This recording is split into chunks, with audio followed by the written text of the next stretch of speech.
محدش فيهم كان مركز، كانوا واقفين بيعدوا لها البوس. 55 56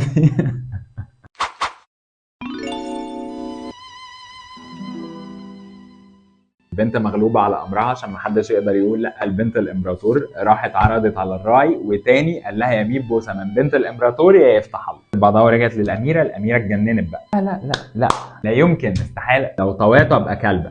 هاو هاو هاو بنات داروا عليا بسرعة عشان أنا لازم اخد الشخشيخه دي. المهم البنات فردوا فساتينهم ودخلت عشان تدفع وتستلم الشخشيخه. وهم عاملين الحفله دي، الامبراطور كان واقف في البلكونه فشافهم ملمومين كده، قلبه ما ارتاحش للمه دي، حس ان في حاجه شمال بتحصل. المهم قام ضارب البالانس بتاعه بسرعه وقام نازل الجنينه رايح لهم. طبعا دول مشغولين، الامبراطور عمال يعمل كده مش شايف. المهم جه وراهم شاب كده على رجله، بص طبعا شاف المنظر ومحدش فيهم كان مركز، كانوا واقفين بيعدوا لها البوس. 55 56 هو جه في البوسه ال 68. كنت انزل حافي كنت لحقت بنتك في ال 30 ولا حاجه، في ال 68 انا سيبها تكمل وتاخد الشخشيخه اللي فات اكتر من اللي باقي خلاص. المهم الامبراطور قعد يزعق، فجر من الغضب، وما فهم اللي بيحصل طردهم الاثنين من المملكه. اي بره انت لا يمكن تكوني بنتي ابدا، ممكن تكوني عامه اي حاجه، لا يمكن تكوني بس.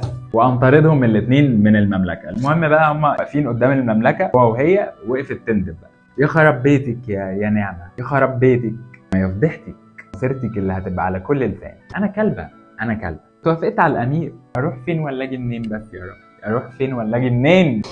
هي قاعده تندب كده، سابها بتندب وراح ورا الشجره، قلع الهدوم المنتنه، لبس هدومه ونضف وشه ورجع لها. طبعا هي ما كانت شافته قبل كده، بس من جماله اول ما لفت وراه وشافته انحنت له.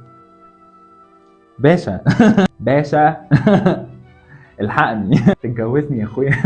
لسه هتفتح بقها باي كلمه ما يلاش، ما تخافيش، دي البدايه، ده انت واطيه. لها كلام صعب قوي الصراحه، وقال لها ان انت زباله، رفضتي امير محترم مش عارف يجيب لك ايه ولا ايه في الدنيا، بس عشان شويه لعب مش عندك ومش طايلاهم وافقتي تعملي اللي عملتيه ده مع راعي. فمع نفسك.